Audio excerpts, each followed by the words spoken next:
A is for Alcoholic is a program about recovery. My name is John, and I'm an alcoholic. And my name is Jerry, and I'm an alcoholic. Join us as we go through the alphabet of alcoholism, one letter at a time.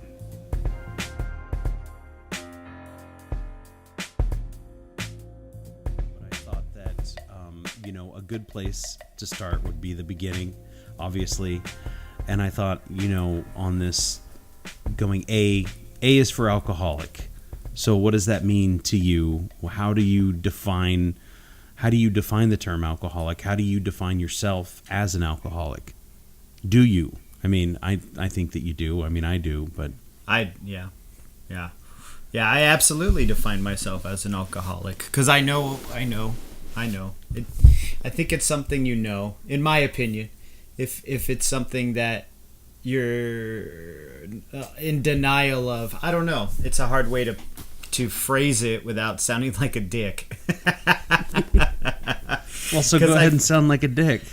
Okay, well, the thing is, the way I look at it is, as far as my alcoholism is concerned, and looking at what I've read on the literature in 12-step programs, is that there was always an intense craving for alcohol, and once I started drinking, I didn't stop until the machine wound down, until I fell asleep, until I passed out. There was no falling asleep; it's just passed out. But that process would be repeated over and over again. The way I found my alcoholism, I was what I guess some people would consider a high bottom, mid bottom drunk. I didn't end up in the extremities of as far as where alcoholism will take you. I maintained some semblance of work, but as far as my personal life, I was suffering. I was in pain a lot. I lived through hundreds of thousands of hangovers, and I despite that, I still drank. I still kept drinking, and I needed to. I felt the need to drink, and I think that's what made me realize that I not only had a problem with alcohol, but I was an alcoholic. Mm-hmm. Yeah. I mean, I can get into details. I'm not. Yeah. You don't need to. It's entirely up to you, but if well, yeah, and I don't mind being. I'm an open book. I mean, if you're dealing with this thing in your life, you know where it's at. So I guess the thing about me sounding like a dick is if you know where you're at and the patterns are there, and you're still walking around saying I'm not an alcoholic, well, in my opinion, you're in total fucking denial, and you're just lying to yourself. Denial being another symptom of alcoholism. Absolutely, yeah. Mm-hmm. That's one of the big boys. Yeah. I think about it. So yeah, I guess it'll be 3 years this weekend for me, and 4 years for you, and I always think about, okay, so it's definitely there's some allergic reaction that happens because I absolutely, you like you said, you lose control and you can't help it, and I have a reaction. I have an allergic reaction, which includes severely impaired judgment, my pants coming off at the wrong time, getting sick, not making any sense, and being just complete. It's a personality change. So it's like, I guess it's an allergic reaction of the body which affects the mind, and then, like you said, that obsession and that craving that doesn't stop, even though you are far beyond the point of being sick. Yes. Yeah. Mm-hmm. For me, go ahead. Yeah. I was just thinking, it's like, what is alcoholism? It's an allergic reaction. It's this craving that you can't stop. And then where does it begin? And I was trying to think about, and I've asked people in my past, and I tried to ask my mom and friends that I knew from a long time ago, when was the first time I ever took a drink? When's the first time I could remember taking a drink? Mm-hmm. And, it was at this, I think it was at this wedding, and I must have been 14 or 15, and running around, and I still have this vague memory of everybody talking to my mom, and I was just stealing champagne and having this giddy weird time at somebody else's wedding at this very young age, And I thought, okay, was that when it started? But then I started thinking about, like, as a kid, and as a little kid, and growing up with somebody who, growing up with an alcoholic and abusive father. Like, as a little kid, you don't, we sit here and we talk a lot about what things mean, and we have words for the things that we feel. We have definitions for the ways that we think.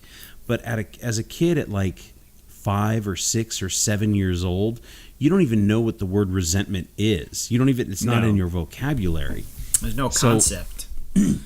So you're just sitting there as this little kid dealing with whatever, and whatever. In my case, it was this alcoholic and abusive father, and just trying to understand it, and you're just like completely confused. You're tight, you're sad, and you're mad. And so then how do you deal with the resentment at 7? I can barely deal with them at 41 some days, you know what I mean? Yeah. So then you grow up with this as like your baseline. It's no wonder that you want to find like a release valve. Yeah. Yeah. Yeah, and that's the effective one, isn't it? I mean, that's why we get into this. This is why we end up here. It's because it is so fucking effective. At the beginning, it is so effective. I mean, my first drink, if I went all the way back, I remember it. I absolutely remember it. I was like 5 or 6, and it was a glass of ice and a Cutty Sark sitting on the hood of an Eldorado. My grandmother in the front yard of my grandmother's trailer, and I picked it up and took a big swig thinking it was tea, and it turned out to be scotch, and it tasted awful, but it felt good. Like the burn felt good, my gut felt good. There was like embers in my stomach, and I didn't revisit it again until I was a teenager, When was that first one? How old?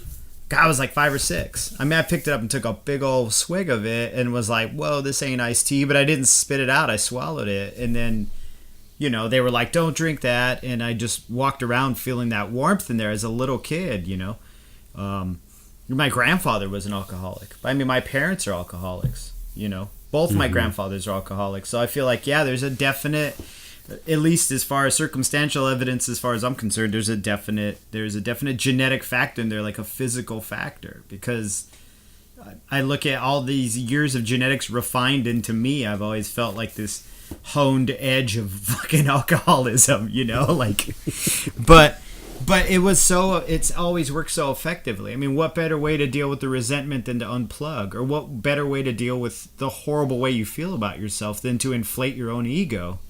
And then all of a sudden you're charming and you can talk to girls and you're not walking with a slouch, and seductive's the wrong word, because the alcohol in itself is inert, but then once you put it into, I'm not even just an alcoholic, into most people drink for not because it's because it's fun, because you lower your inhibitions and you feel bigger than, alcoholics drink because that's just what alcoholics do. It's the way to feel normal at one point, but then normal feels like garbage. It's a slippery slope. It's a very small window that is unsustainable, dude, and it keeps getting smaller. That's the problem with drinking alcoholically. It just gets smaller and smaller every time. Yeah, I keep coming back to this. You remember when I lived on that apartment in Nickerson? Yeah. Okay. Yeah. And so I remember this. We used to have these parties, and it was always this big fun thing. And we're going to invite a bunch of people into our apartment, and everybody brings a bottle of booze with like the first letter of their first name or something like that. It was like this fun little game, and I'll make sure to have ginger ale and cranberry and ice and a bag of pretzels and Cheetos. And I remember getting dressed up and like putting a tie on and getting all fancy, and I had these like olive green slacks that I really liked and felt good, and I'm waiting for people to show up, and they start to show up, and everyone's having a good time, and there's people are there, and everyone's there and excited to see me and come over, and we're having this awesome time, right? Yeah. And everything's great. It's when I lived with Danny over there, and we're just having like this awesome time. And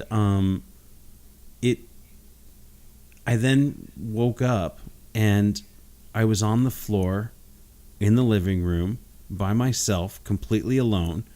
The 30 people that were there were gone, and my pants were down around my ankles, and I had no shirt on. And like it's kind of funny. But in retrospect, it's like, where was that window of like it being fun for me and God being fun for anybody else? Obviously, it wasn't. They all just left. Yeah. Yeah. So, I mean, you woke up in the morning, or it was later on that night? No. This was like only a few hours later. Oh, like, wow. I had ingested so much that I had passed out to the point of everyone was like, yeah, we should probably go find a pool hall or go home, or I didn't know this was going to happen. This wasn't on the flyer. So you didn't even make it through the window. The window was just shut. You just hit it. Yes. And rolled down the wall. Yeah. Right on my head. And so it's just, I kind of think about those things, and I have those memories of like, gosh, when was that? How long was that fun for? Was it even fun? And it was just that sort of idea of I have to. Yeah. And always the guise of we're going to have a good time, or we're going to share it with somebody. And yeah. It was just not good.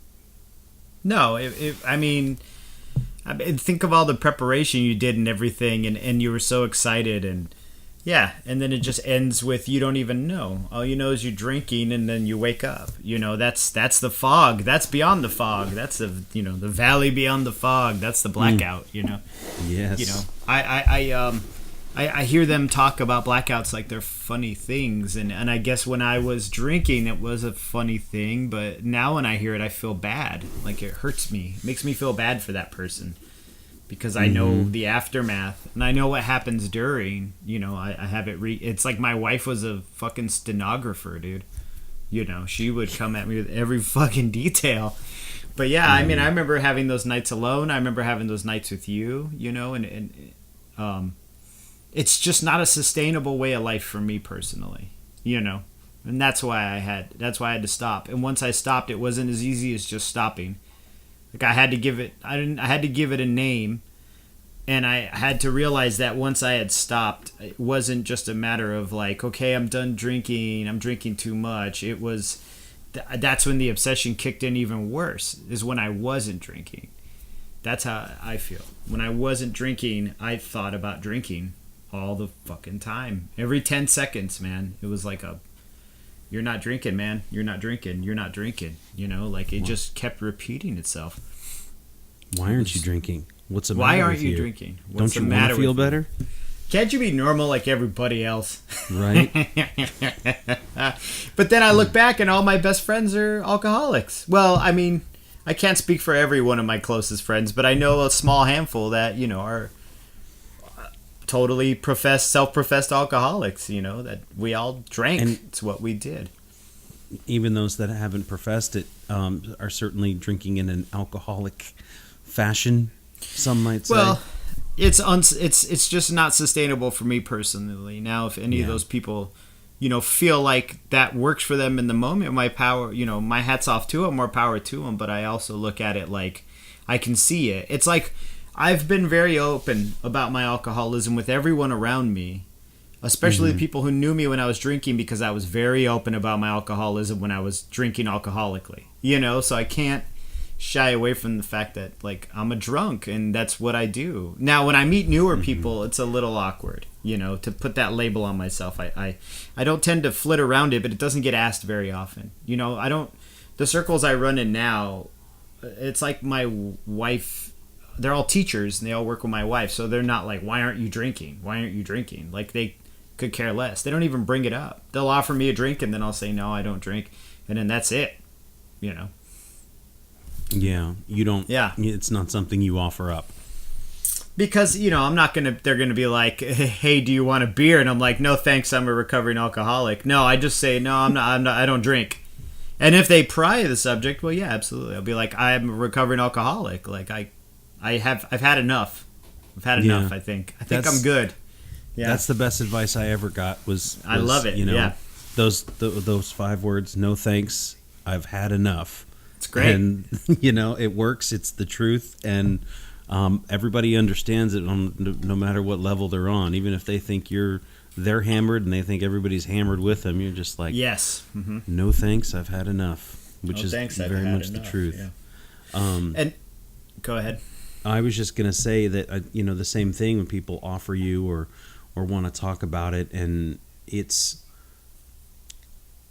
And I think people see it.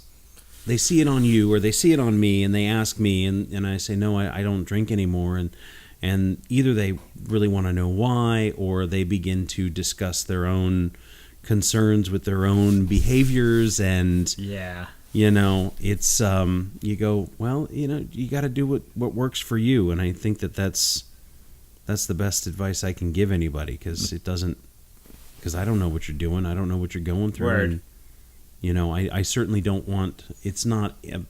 It's never been about judgment. It's never been about telling somebody else how to live their life. No, it's none of my business. Yeah. It's just if you're going to be wasted, I'm going to go somewhere else.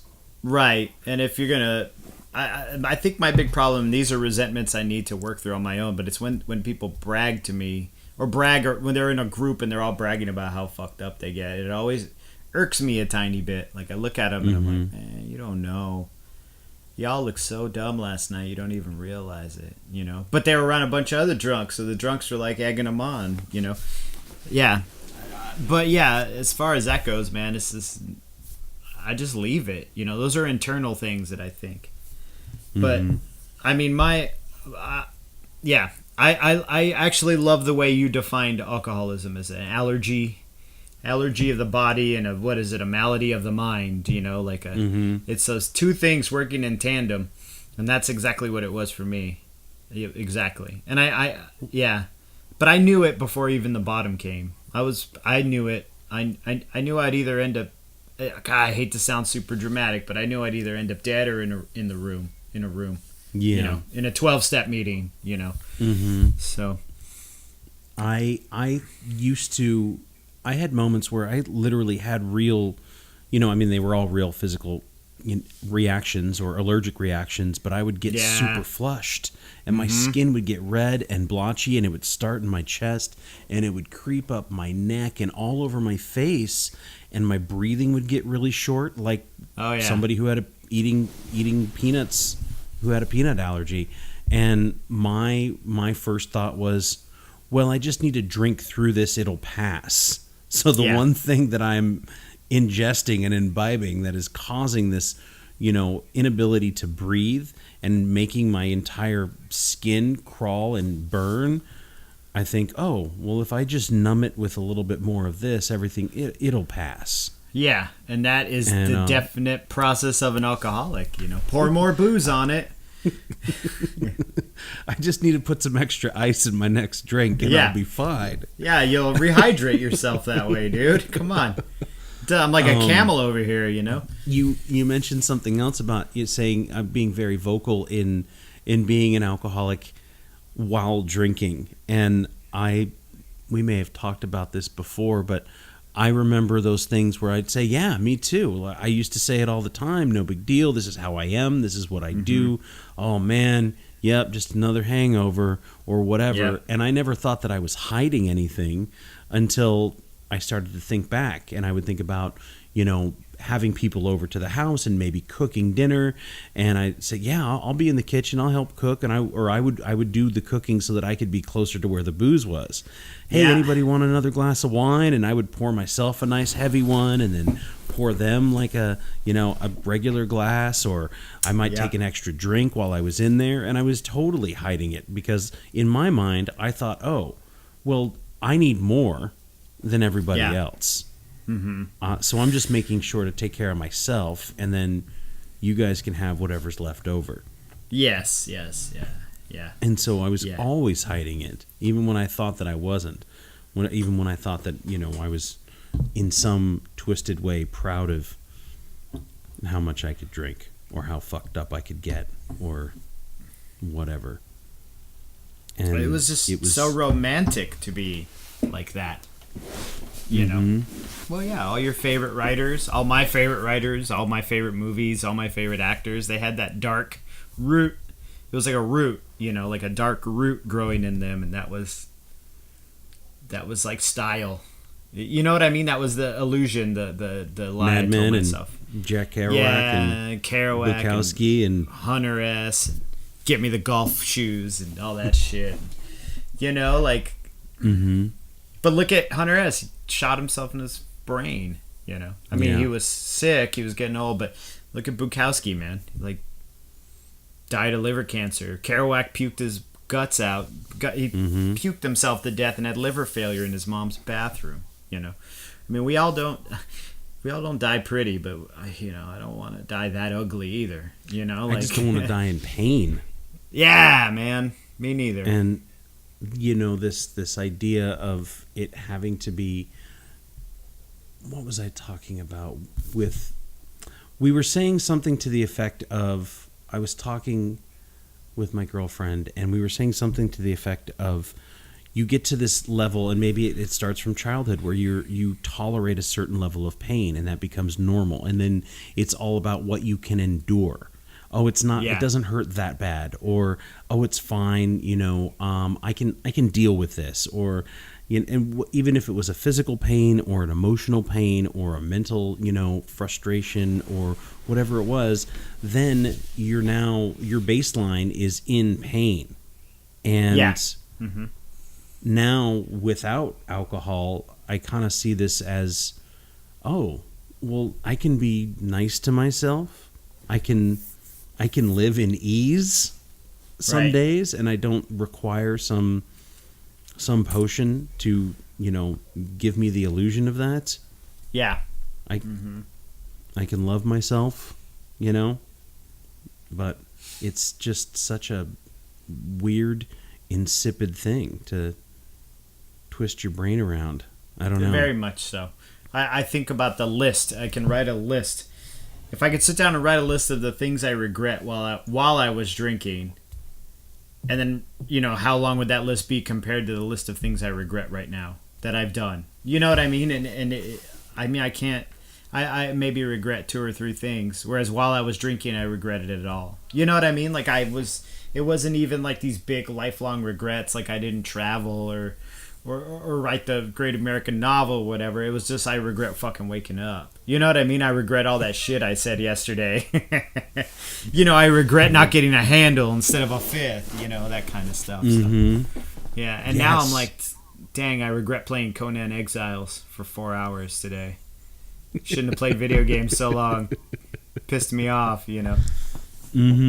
Well, you know, you just delete the game and. Yeah, I'm dumping that fucking game. So can't wait to your regrets are better. Yeah, absolutely, they're better, and they're fewer. So it's like, I mean, I don't know how far into the actual recovery itself is going. I used to hear people at meetings say that the obsession was gone and that, you know, their lives are great, and I thought they were so full of shit because I was like so wet out of the rain, like just like, this is bullshit. You're trying to sell me Amway here. And now I'm sitting here going, well, is the obsession gone? To an extent, yeah. I mean, the physical obsession is gone. Yeah. The mental obsession, as far as still regarding it and thinking of it, I mean, I don't think about taking a drink at all, really, very often. I mean, if it ever comes up, it's usually like an impulsive kind of thing. It's never, oh, I'm gonna drink, you know. But the immediate desperation and obsession are gone. And those are the big changes in my life, you know. Yeah. Well, I mean, those aren't the only ones, but those are big mental changes, you know, as far as being in the state of drinking and being in the state of not drinking, you know. But yeah, there's a lot of them. There are tons of them. I could sit here and list them all off, you know. The list of changes, yes. Absolutely, yeah. But I like that idea of, you know, my regrets are fewer and far between. Man, it's easy. Feels good. And you know, there was something else I heard somebody say, was that they talked about, and you know, I think they were talking about it on a bigger scale, and they were talking about fear and being afraid of something, and whether it was doing something or they were talking about life-changing moments, whether it was quitting your job or trying something new or quitting drinking, and they were talking about the half-life of fear. And Wow. I thought this was an awesome idea, was that it's not that you don't get afraid anymore. It's just that the reaction time between when I get afraid and then when I'm okay, it gets less and less and less. You know, you go, oh, they're gonna, I think the example she was giving was they're gonna repossess my car. And then it's like, well, what happens when they do that? Well, it's just a car. And then I'm okay. Or I can't, my credit score is not good. And like, well, you're not your credit score. So take a breath, relax. And, but I just love that idea of the half-life of fear. Because I know when I was drinking, I was afraid of everything and everybody, including myself. Yeah. Mm-hmm. And I think nowadays, when I think about getting scared of something, whether it's something I want to do or something that needs to be done or a conflict, whether it's a conflict at work or having to, things like today, spending an hour on the phone with Comcast. When I was drinking, I would have put that off indefinitely. Yeah. I would have paid the extra $30 or $50 a month, or I just wouldn't have paid the bill at all. Which is probably what would have happened. Seems more par for the course, yeah. And then they would have shut it off, and then the fear would have been running around trying to get the $400 to get it back on again. Exactly. Yeah. And so today I had this great conversation with a guy from Mexico City, and Cesar. Me and Cesar were just. I talked to him about the new Mexican president. I asked him how his fourth was going to be, and he's like, no, sir. There's no fourth here, man. Mm-hmm. Yeah. He just said, yeah, it's my day off. And I said, all right, good. You should enjoy that. Mine too. For very different reasons. But it was just really, it was easy. I was like, oh, okay. So I'll just get on the phone and let them go through the packages and try and talk me into this and talk me into this. And then I said, okay, that sounds good. Let's do that. Thanks, man. Let's do that. And it was easy. It was another thing I could check off my list rather than letting it sit. They talk you into the landline. They always talk you into the landline. So he talked me into. I got the landline, but I don't have a phone. Yeah, neither do I. And I had the landline forever, and I was just like, man, I'm just using this. This doesn't make any sense. I don't know what to do with it. I mean, maybe I don't know. I don't know. I don't get a home phone. Make it weird. Should I get a nice cordless? Nice cordless, dude, so you can walk around the house. Get an answering machine on it. Oh, yeah, dude. Yeah. With those wacky answering machine messages. Yeah. Mm-hmm. Nobody's home. Nobody's home. Yeah, it just is so much, it's so much easier to deal with the minutia of life that used to drive me insane, or I would just avoid entirely. Yeah. Yeah. In that there's there's a lot more peace of mind. Yeah. To it all. So. Yeah, I have to agree.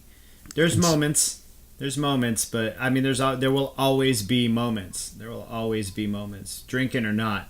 But the sober moments, like you said, tend not to avalanche so quickly.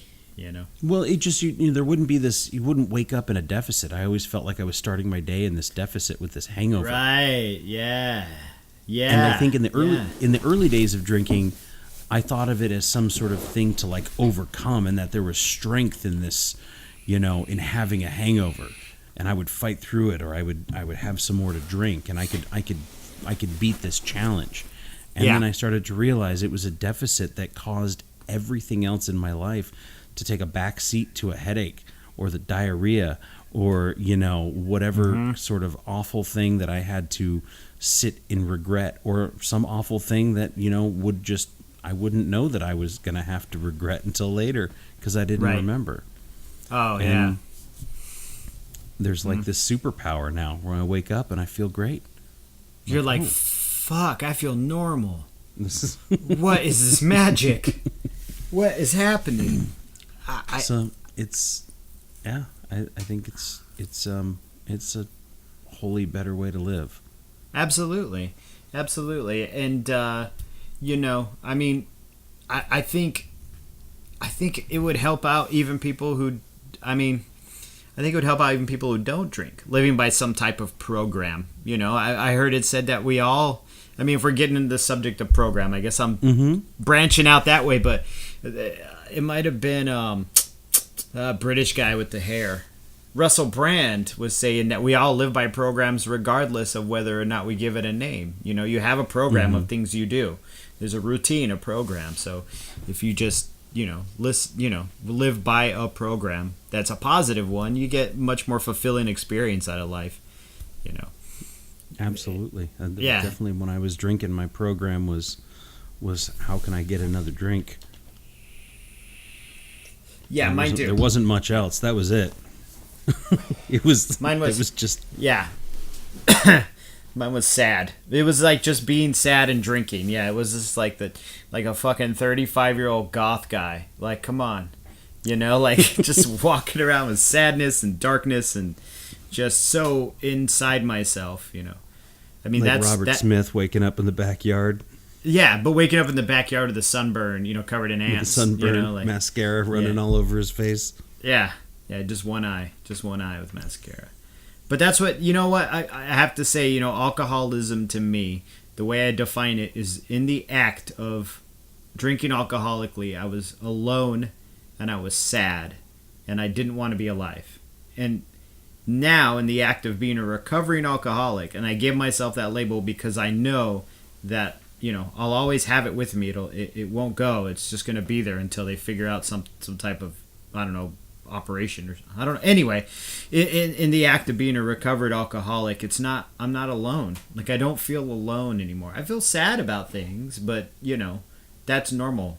It comes with comes with having a brain like this. I think most people feel sad. I think it's good to be in touch with the sadness, but you can't let it overwhelm you. And then you pour bourbon on top of it, and that's all you're going to be. At least that's all I was, Bourbon and sadness. So there are two very opposite sides of the coin, I guess that's the way I define my alcoholism is sad and alone in a hole, trying to get out of the hole by digging deeper into the hole. Yeah. Yeah. Trying to dig, thinking you can dig your way out by going further down. Further down, yeah. Yeah. Yeah. Yeah, I mean, and I think now I define being an alcoholic, and I've heard it said a lot too. People talk about being a grateful alcoholic, and right. I would have to agree with that, because I wouldn't be sitting here with you talking about this stuff if I had not dealt with all that stuff. If I hadn't gone through, if I hadn't spent 18 years or plus, whatever, maybe more, drinking, I wouldn't have found the happiness and the joy that comes with not drinking and going outside and standing there for a moment in my driveway while this deer eats plums off the ground and just kind of staring at each other. Yeah. I was like, and I just kind of looked at her, and she's looking at me, and we're just trying to figure each other out, and she's like, I'm just over here trying to eat some plums, man. And I was like, okay, I'm going to go for a walk. And it was a nice little moment that I don't think that I certainly wouldn't have woken up early enough for that moment if I'd been in the throes of some hangover.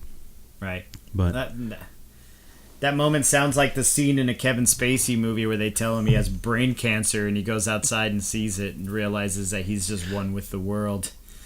That he's just this tiny little organism riding on a giant rock. Yeah. You're like, there's my mortality. I think in the future episodes we'll talk about being one with the world. Absolutely. I want to talk about things like meditation and prayer. Yeah. Things that have helped me and things that have really kind of relaxed my mind to be able to be open, Yeah. Yeah. So, but I just wanted to say thank you for getting on here and doing this with me, and I hope that we continue to do this for a while and stay sober. And to anybody out there who's listening, I just wanted to say, you are not alone. and you really only have to do it for today. Yeah. You know? So Yeah, just today. that's it. Thanks for having me, man. Hey.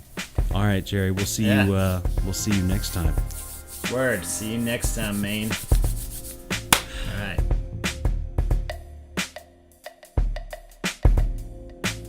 Thank you for listening to A is for Alcoholic. Our music is by Neglect. You can find more of his music at neglectsound.bandcamp.com.